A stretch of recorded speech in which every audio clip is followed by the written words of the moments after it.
this is how we start crate games. This is a puppy that hasn't done crate games before. And when we say crate games, we learned this from Susan Garrett and modified it to our liking. What I'm doing here is I'm opening and shutting the door. I don't want the puppy to move when I open and shut the door, nor do I want him to try and come out. So I'm opening and shutting the door. He does not get a reward unless he's sitting there calmly. Notice I'm opening and shutting it. He's sitting there calmly, so I just rewarded him just then. So once we get the opening and shutting of it good, then we increase the time that we open it and then reward them. And notice I reach down and treat. I want to reach down and give them a treat inside the crate. Sometimes I try and do it behind their head because I don't want them sticking their nose out to get the treat, because I'm training them to stay in there. I'll step a little further away, as you can see in the video, and start opening and closing it more. What we're doing is, as we open and close it more, we're also going to add distraction.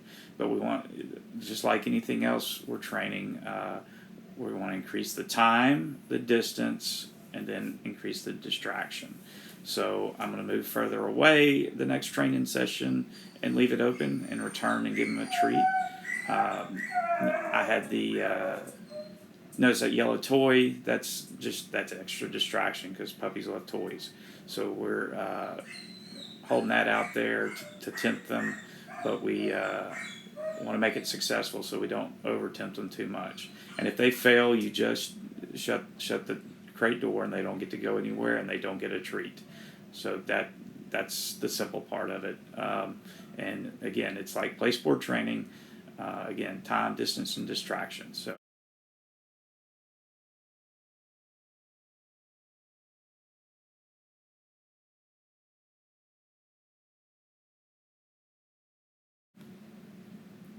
one distraction you can use is putting a treat on the ground.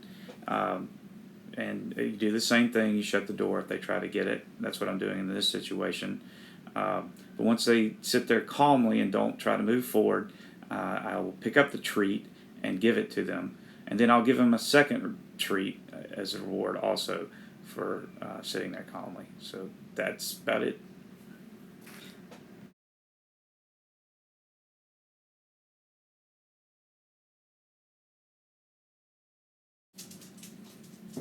At the end of every crate training session, I like to do a call out from the crate because you don't want to make the crate such a high value reward that they won't come out of it.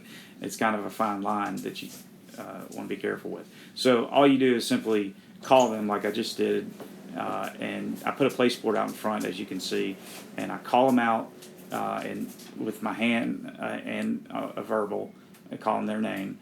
And I say here, oftentimes I say here, and then I call them back in. So I give them a treat for the call out, preferably on the top of the place board, and then call them back in and give them another treat. And that's how I end all sessions.